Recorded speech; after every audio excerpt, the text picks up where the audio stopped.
اعوذ باللہ من الشیطان الرجیم بسم اللہ الرحمن الرحیم ان الذین یکفرون، بے شک وہ لوگ جو انکار کرتے ہیں، کفر کرتے ہیں، بآیات اللہ، اللہ کی آیتوں کے ساتھ، اور دوسرے نمبر پر وَيَقْتُلُونَ النَّبِيِّينَ، اور وہ قتل کرتے ہیں نبیوں کو بغیر حق، ناحق، اور تیسرے نمبر پر وَيَقْتُلُونَ الَّذِينَ، وہ قتل کرتے ہیں ان لوگوں کو يَأْمُرُونَ بِالْقِسْطِ مِنَ النَّاسِ، جو انصاف کا حکم دیتے ہیں لوگوں کو لوگوں میں سے، فَبَشِّرْهُمْ، اللہ کہتے ہیں ان کو خوشخبری سنا دو، بعذاب علیم، دردناک عذاب کی۔ اولئک الذین، یہی وہ لوگ ہیں کہ حبطت اعمالہم، ضائع ہو گئے، بیکار ہو گئے ان کے اعمال، فی الدنیا والآخرہ، دنیا میں بھی اور آخرت میں بھی، وما لہم من ناصرین، اور ان کے لیے کوئی مددگار نہیں ہوگا۔ الم ترى، کیا آپ نے نہیں دیکھا، الی الذین، ان لوگوں کو، اوتو نصیبا من الکتاب، جن کو دیا گیا کچھ حصہ کتاب کا، یدعون الی کتاب اللہ، کہ ان کو پکارا جاتا ہے، ان کو بلایا جاتا ہے اللہ کی کتاب کی طرف، لیحکم بینہم، تاکہ اللہ یا کتاب ان کے درمیان فیصلہ کرے، ثم یتولی فریق منہم، پھر روگردانی کرتا ہے، پھر جاتا ہے ایک فریق ان میں سے، وہم معرضون، اس حال میں کہ وہ اعراض کرنے والے ہیں۔ اللہ کہتے ہیں ذالک، یہ سب کیوں وہ کرتے ہیں، اس کی وجہ کیا ہے، بِأَنَّهُمْ، یہ اس وجہ سے کرتے ہیں کہ اس کے پیچھے ان کا ایک من گھڑت عقیدہ ہے۔ وہ کیا عقیدہ ہے، ذالک بِأَنَّهُمْ، یہ سب کچھ بِأَنَّهُمْ، اس وجہ سے کرتے ہیں کہ قالوا، وہ کہتے ہیں، لن تمسنا النار، ہرگز نہیں چھوئے گی ہم کو آگ دوزخ کی، الا ایام معدودات، مگر چند گنے چنے دن، وغرہم فی دینہم، اور دھوکہ دے دیا ہے ان کو ان کے دین میں، ما، ان من گھڑت باتوں نے، کانو یفترون، جن کو وہ افترا کرتے ہیں، جن کو وہ گھڑتے ہیں، اپنی طرف سے من گھڑت عقیدے بنا رکھے ہیں، تو ان من گھڑت عقیدوں نے ان کو جو ہے وہ دھوکے میں ڈال دیا۔ اللہ کہتے ہیں فکیفا، کیسی حالت ہوگی ان کی، اذا جمعناہم، اس دن کے جب ہم ان کو جمع کریں گے، لیومن، اس دن کے لا ریب فیہ، جس کے آنے میں کوئی شک نہیں ہے، قیامت کے دن ان کی کیا حالت ہوگی، ووفیت کل نفس، پورا پورا دیا جائے گا ہر نفس کو، ما کسبت، جو بھی اس نے کمایا، وہم لا یظلمون، اور وہ لوگ ظلم نہیں کیے جائیں گے۔ سورہ آل عمران کی 21، 22، 23، 24 اور 25، یہ 5 آیتیں آج کے درس میں تلاوت ہوئی ہیں۔ آپ نے ان کا ترجمہ بھی سماعت فرمایا۔ سب سے پہلے ربط آیات کیا ہے، ان آیتوں کا پچھلی گزری ہوئی آیتوں کے ساتھ ربط کیا ہے، تعلق کیا ہے۔ گزشتہ آیات میں اللہ تعالیٰ نے اہل کتاب کی ہٹ درمی کا ذکر کیا کہ اہل کتاب نے دین میں اختلاف نہیں کیا مگر علم آ جانے کے بعد۔ ایک تو بندے کو علم نہیں ہے، پھر وہ اختلاف کرتا ہے، اس کی اختلاف میں پھر تھوڑا سا وزن ہوتا ہے کہ بھئی جاہل آدمی ہے، اس کو پتہ ہی نہیں ہے، چلو یار کوئی نہیں، اگر یہ ایسی باتیں کر رہا ہے تو ہم سمجھائیں گے۔ ایک آدمی کو پتہ بھی ہو، علم بھی ہو اور ساری چیز معلوم بھی ہو، اس کے بعد بھی اس میں اختلاف کرے تو یہ بڑی شدت والا اختلاف۔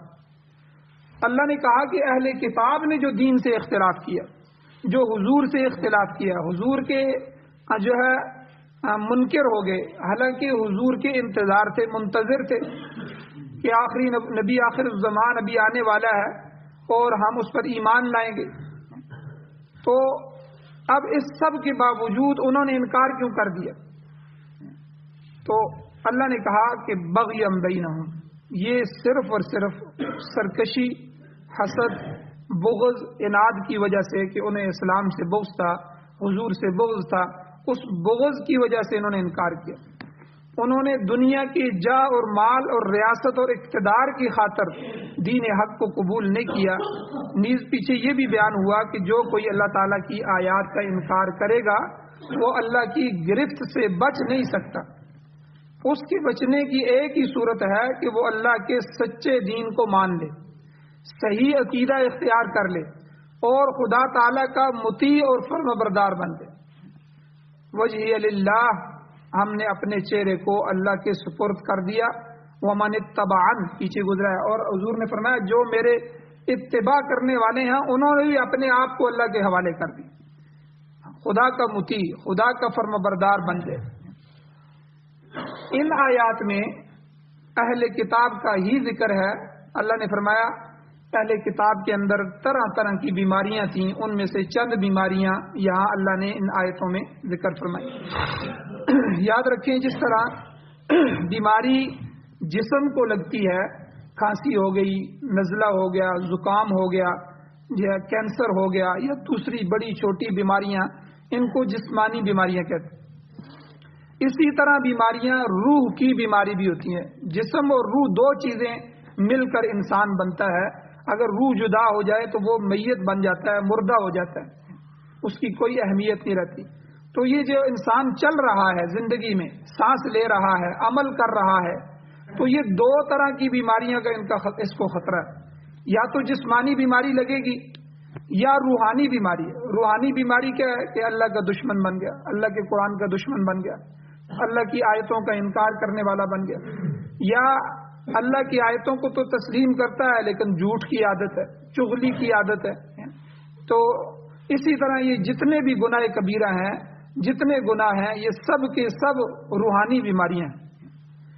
اب جسمانی بیماریوں کا علاج اور روحانی بیماریوں کا علاج کون کرے گا؟ جسمانی بیماریوں کا علاج جو ہے وہ ڈاکٹر کرے گا۔ ڈاکٹر کے پاس جائیں گے، وہ ٹیسٹ کرے گا، اس کے لیے دعائیں تجویز کرے گا اور دوسرے معاملات کرے گا، آپریشن کی ضرورت پڑی تو آپریشن کرے گا۔ یہ ساری چیزیں کر کے اور جو ہے وہ اس بیماری کو دفع کرنے کی کوشش کرے گا، دور کرنے کی کوشش کرے گا۔ اسی طرح جب روح کو بیماری لگتی ہے تو اللہ والوں کے ہاتھ پر بیعت کی جائے، کسی اللہ والے کو ڈھونڈا جائے جو پیر کامل ہو، یہ فراڈی نہ ہو، جو پیر کامل ہو، کامل پیر جو اللہ والے ہوں، ان کے ہاتھ پہ بیعت کیا جائے، ان کی مجالس کو اختیار کیا جائے، ان کے ساتھ بیٹھ کر اللہ کا ذکر کیا جائے اور ان کے دی ہوئی تجویز کی ہوئی جو اس کے علاج ہیں، اس بیماری کے، ان بیماریوں کے علاج کیے جائیں اور وہ وظائف پڑھے جائیں اور اللہ کے سامنے دعا استغفار کی جائے، تو یہ سب کچھ کرنے سے روحانی بیماریاں ختم ہو جاتی ہیں۔ اب جسم کی بیماری تو یہی ہے کہ جیسے دل جو ہے ہارٹ اٹیک ہو گیا، دل بیمار ہو گیا، لیکن روح کی بیماری حضور نے کیا فرمایا؟ جب بندہ ایک گناہ کرتا ہے تو وہ گناہ کا ایک نقطہ اس کے دل پہ لگ جاتا ہے، دل سیاہ ہونا شروع، ہمیں نہیں پتہ لگتا دل سیاہ ہو رہا ہے، لیکن وہ روحانی طور پر دل سیاہ ہو رہا ہے، اور پھر دوسرا گناہ، پھر تیسرا گناہ کرتے کرتے وہ دل سیاہ ہو جاتا ہے۔ جب بندہ اللہ کا ذکر کرتا ہے تو ذکر سے دل دھلنا شروع ہو جاتا ہے، اس کے وہ گناہ، وہ سیاہیاں مٹنی شروع ہو جاتی ہیں۔ یہ سب کچھ روحانی طور پہ ہو رہا ہے۔ اور اسی طرح حضور نے کیا فرمایا کہ دل جو ہے یہ جسم میں ایک ایسا لوتڑا ہے کہ اگر وہ درست ہے تو سارا جسم درست ہے، پورا نظام دل پہ چل رہا ہے۔ تو اس لیے اہل کتاب کی بھی طرح طرح کی بیماریاں تھیں جو ان آیات میں اللہ تعالیٰ نے ذکر فرمائی۔ سب سے پہلے اللہ نے فرمایا ان الذین یکفرون بآیات اللہ، کہ جو لوگ اللہ کی آیتوں کا انکار کرتے ہیں، ان کو تسلیم نہیں کرتے، ان آیات کے ساتھ کفر کرتے ہیں۔ اب یاد رکھیں کفر کئی قسموں کا ہے، کفر کی کئی قسمیں ہیں۔ کفر انکار سے بھی ہوتا ہے، کوئی بندہ کسی چیز کا انکار کر دے، کسی عقیدے کا انکار کر دے، مثلا یہی کہ حضور کو میں آخری نبی نہیں مانتا، حضور کو آخری نبی نہیں مانتا، باقی میں نمازیں بھی پڑھتا ہوں، اذانیں بھی دوں گا، قرآن بھی پڑھوں گا، سارے عمل کروں گا، حضور کو آخری نبی نہیں مانتا، تو یہ کافر ہو گیا، دائرہ اسلام سے نکل گیا، یہ کفر انکاری ہے، اس نے انکار کر دیا۔ اور اسی طرح شک اور تردد، اس سے بھی کفر لازم آتا ہے۔ اللہ نے جو قرآن، جو عقائد، جو چیزیں ہمیں دی ہیں قرآن و سنت میں، ان میں شک کی گنجائش نہیں ہے۔ اللہ کی ذات میں شک ہو گیا، پتہ نہیں اللہ ہے کہ نہیں ہے، جنت بنائی ہے، پتہ نہیں، یہ تذکرے جو ہم سنتے رہتے ہیں، شک نہیں ہونے دینا ان عقائد میں۔ ایمان آمنت باللہ و ملائکتہ و کتبہ، اسی طرح آمنت باللہ کما ہوا باسماء، ایمان مجمل، ایمان مفصل آپ پڑھتے ہیں تو یہ جو ایمان ہے یہ دل کی یقینی کیفیت کا نام، کہ ان سب عقائد پر یقین لائے کہ اللہ موجود ہے، اللہ نے پیغمبر اور رسول بھیجے ہیں، اللہ نے فرشتے ملائک پیدا کیے ہیں، اور اللہ نے کتابیں بھیجی ہیں، اور آخرت کا ایک دن آنے والا ہے۔ اسی طرح جتنے بھی قرآن و سنت میں عقائد ضروریہ ہیں تو ان سب عقائد پر ایمان لانا، ان پر یقین کرنا ضروری ہے۔ اگر تھوڑا سا شک اور تردد پیدا ہو گیا تو یہ شک اور تردد بھی جو انسان کو کفر میں داخل کر دے۔ اسی لیے ہمارے حضرات علماء فرماتے ہیں کہ اگر کسی مرزئی سے مناظرہ ہو جائے، کسی قادیانی سے مناظرہ ہو جائے تو اس کے دلائل نہیں سننے کہ حضور کے بعد بھی بھائی آپ بات تو سن لو نا ہماری، ہم دلائل دیتے ہیں کہ حضور کے بعد نبی آ سکتا ہے اور مرزا قادیانی نبی آیا ہے، بھائی ہم نے دلیل ہی نہیں سننی، ہمیں شک ہی نہیں ہے، ہمیں تو یقین ہے کہ حضور آخری نبی ہیں، حضور کے بعد کوئی نبی آ ہی نہیں سکتا، نہ کوئی نئی شریعت آ سکتی۔ تو کیونکہ دلائل سننا شروع ہو گئے تو سمجھ لیں دلائل اسی وقت ہوتے ہیں جب شک ہے، اچھا بھائی سن لیتے ہیں، ہو سکتا ہے یہ کوئی ایسی دلیل دے دیں کہ ہمیں سمجھ آ جائے، اس کا مطلب ہے آپ کو شک ہے۔ تو اس لیے ان عقائد میں شک کی گنجائش نہیں ہے، تو شک اور تردد سے بھی کفر لازم آتا ہے۔ اور ایک کفر کی قسم ہے عملی کفر، جیسے نماز نہیں پڑھتا تو جو حضور نے احادیث میں بتایا ہے کہ جو جان بوجھ کر من ترک الصلاۃ متعمدا فقد کفر، جس نے جان بوجھ کر نماز کو چھوڑ دیا اس نے کفر کیا۔ یہ جو کفر حضور نے بتایا علماء کہتے ہیں یہ کفر عملی کفر ہے، اس کو کفر عملی کہتے ہیں، یعنی یہ کافر تو نہیں ہوا لیکن اس کا عمل کافروں والا ہے۔ یہ تو کافر نے کرتا ہے کہ وہ جان بوجھ کے اللہ کے حکم نہیں مانتا، نماز نہیں پڑھتا، تو تو مسلمان ہو کے بھی نماز نہیں پڑھتا، جان بوجھ کے چھوڑ رہا ہے، اس کا مطلب ہے تو عملی کفر کے اندر آ گیا۔ اور اسی طرح ایک کفر نفاق کا ہے، منافق کا بھی کفر ہے۔ منافق بغیر کلمہ بھی پڑھے گا، ٹھیک ہے، حضور کے ساتھ جہاد بھی کر رہا ہے، جہاں ڈنڈی مار سکتا ہے وہاں ڈنڈی بھی مار رہا ہے۔ یا تذرون الیکم اذا رجعتم الیہم، جب آپ لوٹ کے ان کے پاس واپس آتے ہیں تو جمع ہو جاتے ہیں، حضور میرا یہ عذر تھا، میں تو اس وجہ سے نہیں جا سکا، آپ نے بے شک حکم دیا تھا، میں تو بچہ فلاں یہ تھا فلاں یہ تھا، اس وجہ سے ہم رہ گئے تھے، ہمارا عذر قبول فرمائیے۔ اور اسی طرح جو ہے اسلام کے خلاف کافروں کی مجلس میں بیٹھ کے سازشیں کرنا، ان کے ساتھ مل جل کے بیٹھنا، ٹھیک ہے، یہ سب کچھ جو ہے نفاق ہے۔ یہ حضور کے زمانے میں ہوا، تو اس لیے قرآن مجید نے سورہ منافقون ہے، اور اس کے علاوہ پورے قرآن مجید میں بہت سی آیات منافقین کے بارے میں نازل ہوئی ہیں۔ تو اس کو کفر نفاق کہتے ہیں کہ منہ سے اسلام ہے، چہرے سے اسلام ہے۔ اب وہ جتنے بھی منافق تھے ان کی داڑیاں تھیں، ان کی پگڑیاں تھیں، حضور کے پیچھے نماز پڑھتے تھے، حضور کے ساتھ جو ہے جہاد میں بھی شریک ہو جاتے تھے، زکوٰۃ کا حکم ہوا تو زکوٰۃ بھی دیتے تھے، ٹھیک ہے، سب کچھ کرتے تھے، لیکن اندر کفر تھا، اندر جو ہے وہ کفر تھا۔ جہاں موقع ملتا وہاں اسلام کی شان میں گستاخی کرنے میں بھی دیر نہیں لگاتے تھے، اور جہاں موقع ملتا حضور کے قتل میں بھی سازشوں کے اندر شریک ہوئے کہ ان کو قتل کیا جائے، نعوذ باللہ من ذالک۔ تو یہ کفر نفاق ہے۔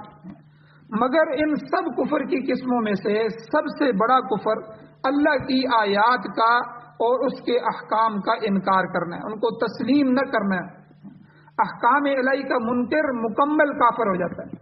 میں اللہ کی اس کتاب کی اس آیت کو نہیں مانتا، ایک آیت کا انکار کرنے سے بندہ کافر ہو جائے۔ اب یہ نہیں دیکھا جائے گا کہ وہ نماز بھی پڑھ رہا ہے، وہ حج بھی کر رہا ہے، وہ کلمہ بھی پڑھ رہا ہے، ٹھیک ہے، یہ کفر انکاری نہیں آ گیا، ٹھیک ہے، اس نے اللہ کی ایک آیت کا انکار کر دی۔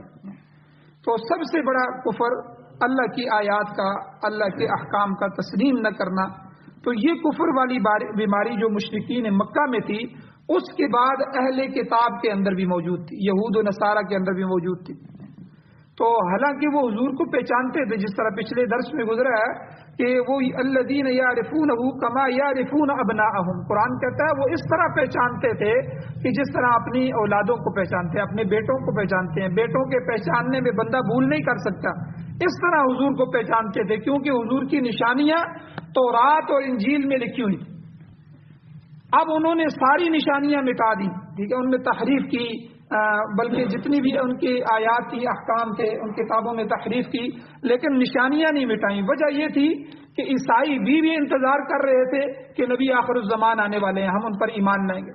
یہودی بھی انتظار کر رہے تھے کہ ہم ان پر ایمان لانے والے ہیں۔ اس لیے جو نشانیاں حضور کے حلیے کی بتائی گئی تھی، حضور اس طرح چلیں گے، حضور کی چال ایسی ہوگی، حضور کی جو ہے کندھے مبارک سے فاصلہ اتنا ہوگا، حضور کے بال ایسے ہوں گے، حضور کی آنکھیں ایسی ہوں گی، حضور کی ناک ایسی ہوگی، حضور علیہ الصلوۃ والسلام کی جو جسمانی نشانیاں اور جو ہے حضور کی جماعت کی جو نشانیاں ان کی تورات اور انجیل میں لکھی ہوئی تھیں، تو یہ سب کے سب انہوں نے صحیح چھوڑی تھی باقی، کیونکہ وہ اس انتظار میں تھے کہ ایسی نشانیوں والا نبی آنے والا ہے، ہم ان نشانیوں سے اس کو پہچانیں گے۔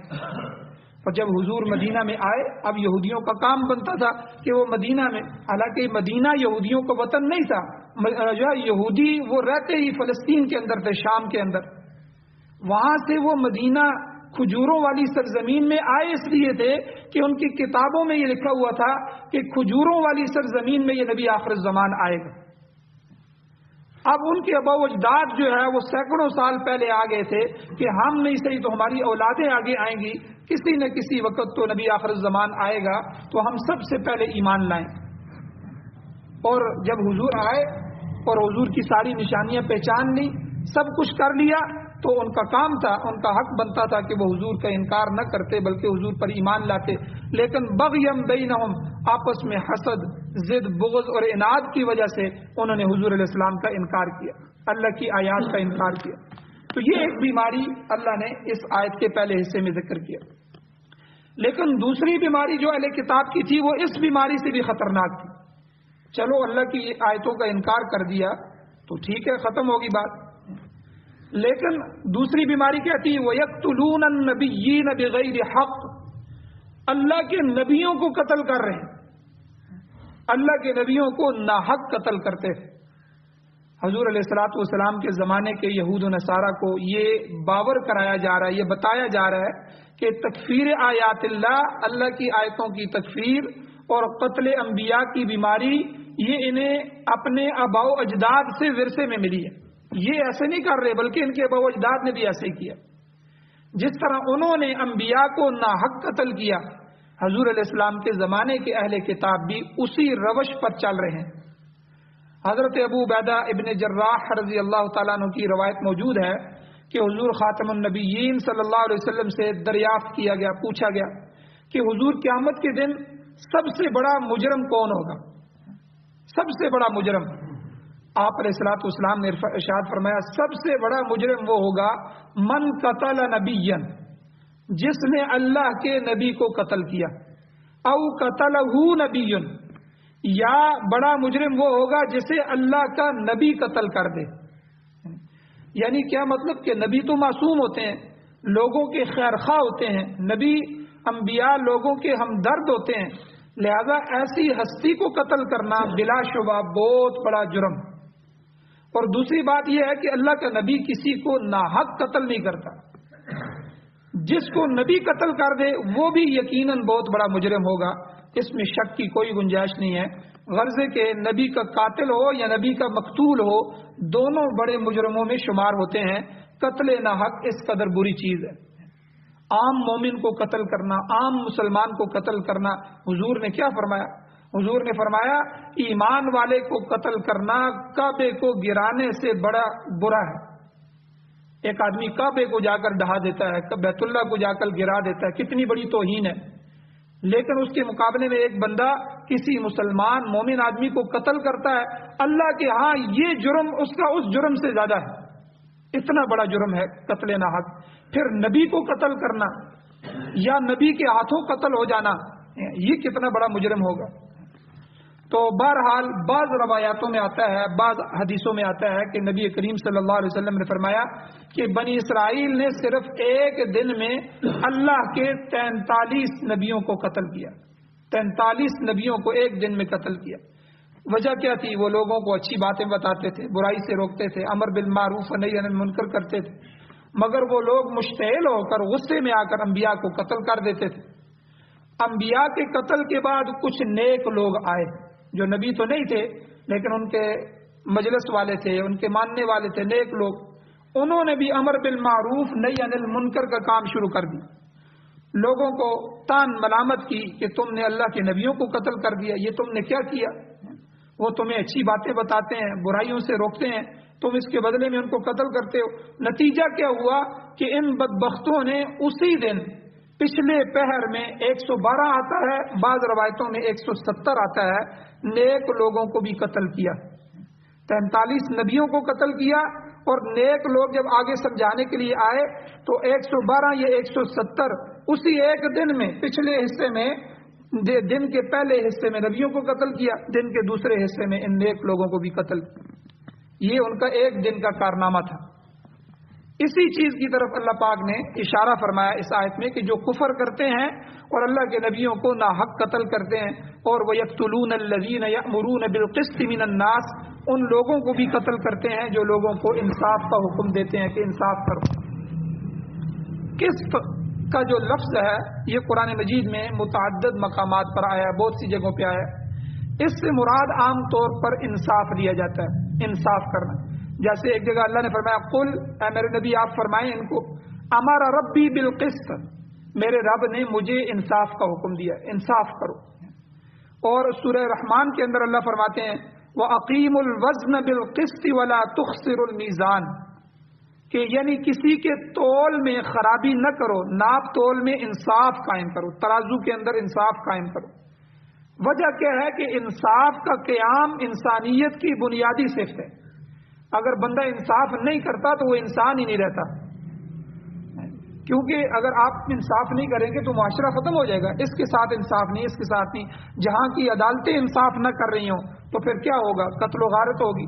ایک بندے کے ساتھ بے انصافی ہو گئی، وہ غصے میں آ کے پھر اس کو قتل کرے گا کہ جج بک کیا ہے، اس نے غلط فیصلہ دے دیا۔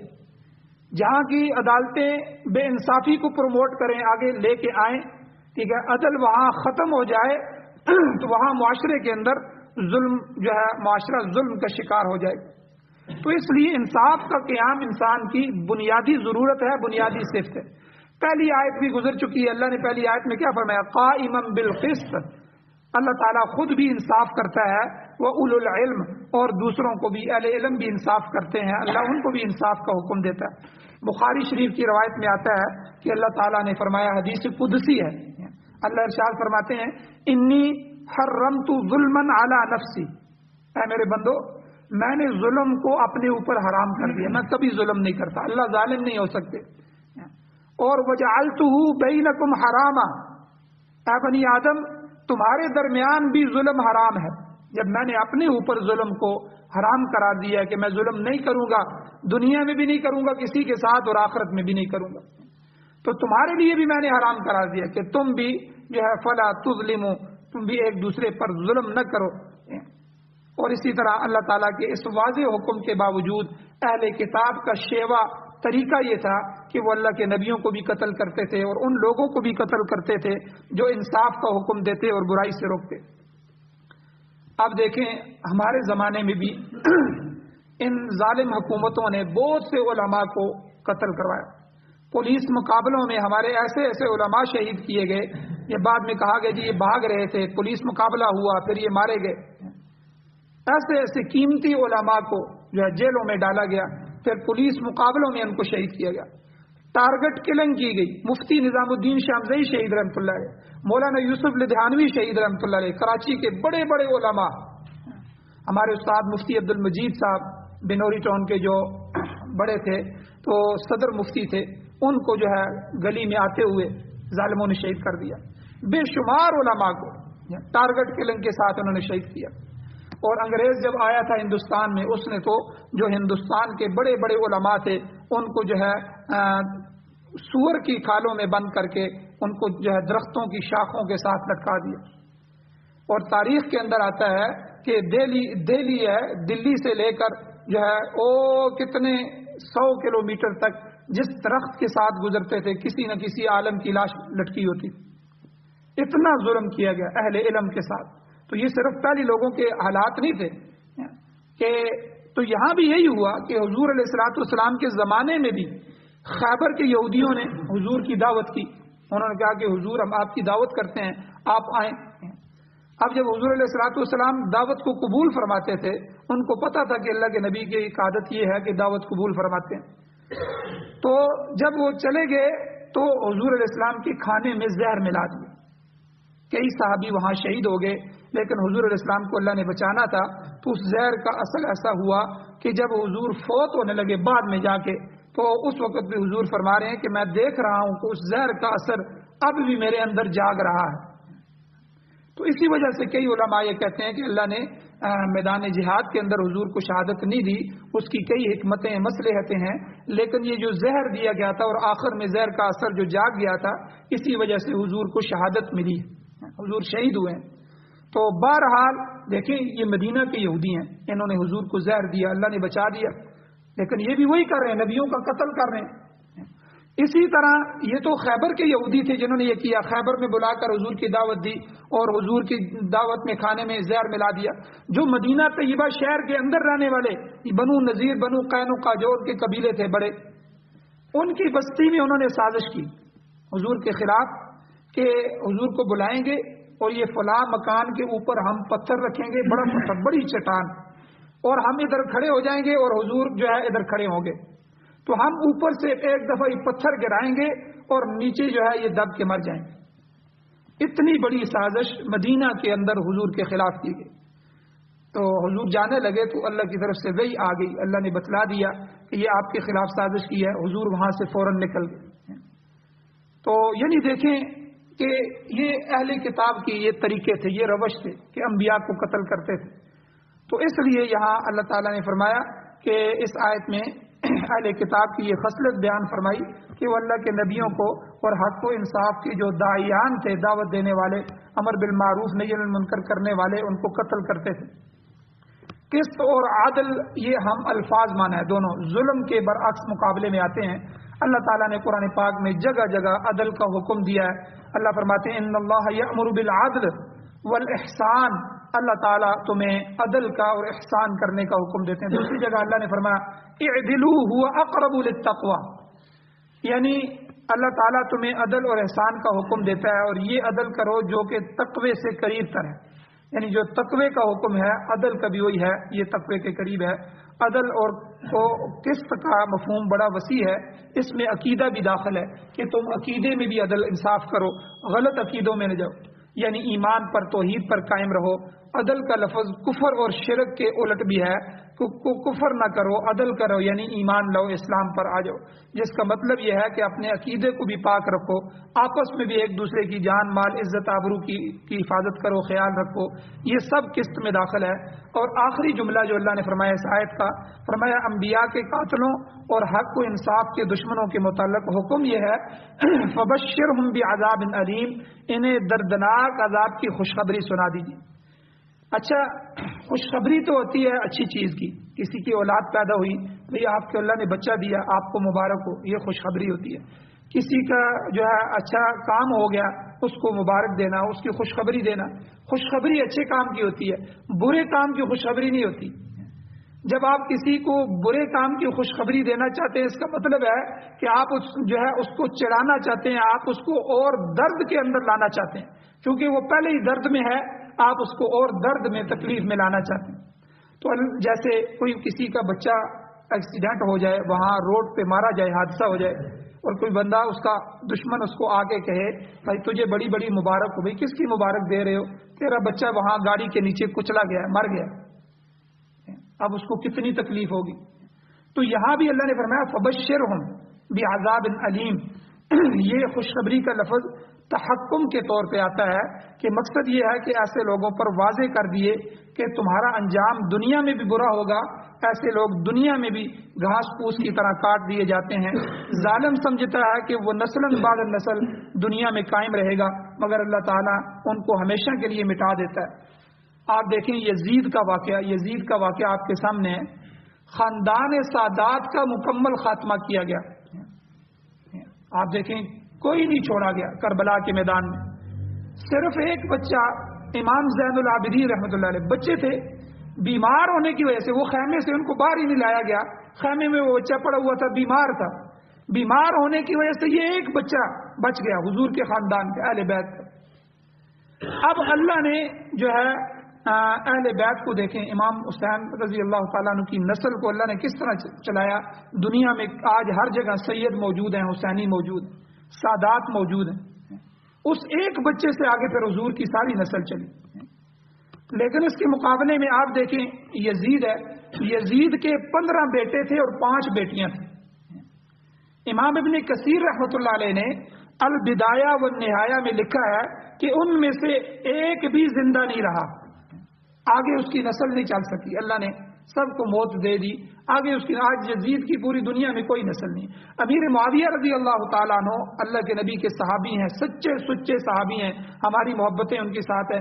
ان کی جو نسل آگے چلی ہے ان کے دوسرے بیٹوں سے آگے چلی ہے. آج حضرت معاویہ رضی اللہ تعالیٰ عنہ کی نسل موجود ہے، آگے جو ان کے دوسرے بیٹے تھے ان سے بہت سی نسل چلی ہے، اللہ نے ان کو باقی رکھا ہے. لیکن یزید کے جو ہے 15 بیٹے اور 5 بیٹیاں ہونے کے باوجود اس کی آگے نسل نہیں چلی. اور حضرت حسین رضی اللہ عنہ کا ایک بیٹا چھوڑا گیا، باقی سارے حضرت علی رضی اللہ عنہ کے خاندان کو کاٹ دیا گیا، حضرت حسین کے دوسرے بھائیوں کو کاٹ دیا گیا. حضور جو ہے حضرت حسین کے جو مسلم بن عقیل تھے، حضرت عقیل جو حضور کے جو ہے حضرت علی کے بھائی تھے، ان کے خاندان کو کاٹ دیا گیا. جعفر جو تیسرے بھائی تھے، جعفر جو ہے ان کو جعفر ابن ابی طالب، تو یہ 3 بھائی تھے، علی، جعفر اور عقیل، ان تینوں کے بیٹوں کو کاٹ دیا گیا. یعنی وہاں ایک عجیب منظر تھا، صرف یہ ایک بچہ بچ گیا بیمار ہونے کی وجہ سے، امام زین العابدین، اور بہت بڑے عالم بنے. اللہ نے ان کی نسل سے پوری دنیا میں سادات کو پھیلا دیا. تو اس لیے ظالم یہ سمجھتا ہے کہ میں ظلم کر کے اپنی نسل کو بڑھا لوں گا. نہیں، اللہ اس کی نسلوں کو مٹا دیتے ہیں، اور جو انصاف کرنے والا ہے اللہ ان کی نسلوں کو باقی رکھتے ہیں. خود بائبل کے اندر لکھا ہوا ہے کہ اہل بابل حضرت ابراہیم علیہ السلام کو ختم کرنا چاہتے تھے، مگر اللہ تعالیٰ نے فرمایا اے ابراہیم، لوگ تجھے مٹانا چاہتے ہیں، میں مگر تیری اولاد کو ریت کے ذرات سے بھی زیادہ پھیلاؤں. ظالم کچھ چاہتا ہے مگر اللہ کی مشیت کچھ اور ہوتی ہے. اب دیکھیں حضرت ابراہیم علیہ السلام کو اللہ نے بچایا، وہ تو آگ میں جلانا چاہتے تھے کہ یہاں سے باپ بھی دشمن ہے، معاشرہ بھی دشمن ہے کہ یہ ابراہیم کہاں سے نکل آیا ہمارے خدا کو برا بلا کہنے والا، آگ میں ڈالو، ختم کرو، یہ بات یہیں ختم ہو جائے. لیکن اللہ نے کیا کہا؟ بائبل کے الفاظ ہیں، ان کی اپنی کتاب کے الفاظ ہیں. اللہ نے فرمایا ابراہیم میں تجھے بچاؤں گا بھی اور تیری اولاد کو ریت کے ذرات سے بھی زیادہ پھیلاؤں گا پوری دنیا. پھر کیا ہوا؟ اللہ نے پھر بعد میں بچایا بھی، اور آگ سے بھی بچایا، بعد میں بھی بچایا. پھر حضرت اسماعیل علیہ السلام، اسحاق علیہ السلام اللہ نے بیٹے دیے. اسحاق علیہ السلام سے یعقوب علیہ السلام پیدا ہوئے، یعقوب علیہ السلام سے آگے یوسف علیہ السلام، اور پھر کرتے کرتے موسیٰ علیہ السلام. اور یہ سارے انبیاء جو ہے کم و بیش 4000 سے زیادہ انبیاء تو صرف حضرت ابراہیم علیہ السلام کی اولاد میں آئے، اور ہزاروں لاکھوں جو ہے کروڑوں لوگ جو آپ کی نسل میں آئے جو اولیاء اللہ تھے حضرت ابراہیم علیہ السلام. تو اس لیے اللہ جل شانہ نے یہاں فرمایا اولئک الذین حبطت اعمالهم، یہی وہ لوگ ہیں جن کے اعمال ضائع ہو گئے فی الدنیا والآخرہ، دنیا اور آخرت میں، کفر، شرک، ظلم اور عدوان کی وجہ سے ان کی نیکی ضائع ہو گئی، آخرت میں ان کو کوئی ثمرہ نہیں ملے گا. وما لهم من ناصرین، ان کو کوئی مددگار نہیں ہوگا. اللہ نے تنبیہ فرمائی ایسے لوگ دنیا اور آخرت میں بے یار و مددگار رہ جائیں گے، اور کوئی ان کا پرسان حال نہیں ہوگا، کوئی ٹھکانہ نہیں ہوگا. آج آپ دیکھیں جو ہمارے ظالم حکمران گزرے ہیں ان کی قبروں کو جا کے دیکھیں، کوئی فاتحہ پڑھنے والا بھی نہیں ہے، کوئی ان کو قبر کو ٹھیک کرنے والا بھی نہیں ہے، حالانکہ دنیا میں ان کا حکم چلتا تھا. لیکن آپ ہمارے بڑے علماء کی قبروں کو جا کر دیکھیں، روزانہ کتنے لوگ جاتے ہیں ان کی زیارت کرنے کے لیے. حاجی عبدالوہاب صاحب رحمہ اللہ کی قبر کو دیکھیں، ٹھیک ہے، وہاں جا کر فاتحہ پڑھتے ہیں، ان کے لیے دنیا بھر میں جہاں جہاں لوگ ہوتے ہیں جو ہے ان کے لیے دعائیں کرتے ہیں. تو یعنی اللہ کے ہاں انصاف والا اللہ اس کو باقی رکھتے ہیں، اور ایمان والے کو اللہ باقی رکھتے ہیں. ظالم کی اللہ نسل بھی مٹا دیتے ہیں، اس کی حیثیت بھی اللہ ختم کر دیتے ہیں.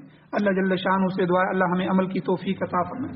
آمین. الحمدللہ رب العالمین والعاقبۃ للمتقین والصلاۃ والسلام علی رسولہ النبی الأمی الکریم. یا اللہ ہماری کمیوں کوتاہیوں کو معاف فرمائیے، درگزر فرمائیے، صغیرہ کبیرہ گناہوں کو معاف فرمائیے. یا اللہ قرآن و سنت کو سننے، سمجھنے، عمل کرنے، اس کی اشاعت کرنے، یا اللہ اس کو پوری دنیا میں نافذ کرنے کی توفیق نصیب فرمائیے. یا اللہ اسلام کے غلبے کے لیے ہماری عزت، آبرو، جان، مال، اولاد یا اللہ ہر ایک کو قبول فرمائیے، ان سعادتوں سے ہمیں محروم نہ فرمائیے. یا اللہ آخری وقت میں شہادت والی موت نصیب فرمائیے. یا اللہ یہودیوں کی جو بیماریاں ہیں جو سورہ بقرہ میں بیمار ہوئی جو ہے یا شمار ہوئی ہیں یا اللہ بیان ہوئی ہیں، جو اس صورت میں بیان ہو رہی ہیں، یا اللہ وہ بیماریاں آج مسلمانوں میں بھی آ گئی ہیں، یا اللہ ہمیں اور ہماری نسلوں کو اور تمام امت مسلمہ کو ان بیماریوں سے محفوظ فرمائیے۔ یا اللہ قرآن و سنت کے نظام کا غلبہ نصیب فرمائیے، پوری دنیا کے باطل نظاموں کو ختم فرمائیے، اپنے نظام کو پوری دنیا میں یا اللہ غالب فرمائیے۔ یا اللہ جو مظلوم ہیں اور مقروض ہیں ان کی مدد نصرت فرمائیے، جو بیمار ہیں ان کو شفا عطا فرمائیے، جو ایمان کی حالت سے اس دنیا سے جا چکے ہیں یا اللہ ان سب کی بخشش فرمائیے۔ ہمارے ہاں یہ جو 2 فوتگیاں ہوئی ہیں، ایک ہمارے بھائی عبید الرحمان صاحب کی والدہ فوت ہوئی ہیں، ایک بھائی شکیل فوت ہوا ہے، یا اللہ ان دونوں کی مغفرت فرمائیے، جنت الفردوس نصیب فرمائیے۔ یا اللہ ہم سب کو بھی قبر حشر آخرت کی تیاری نصیب فرمائیے۔ صلی اللہ تعالی علی خیر خلقہ محمد و آلہ و اصحابہ اجمعین برحمتک یا ارحم الراحمین۔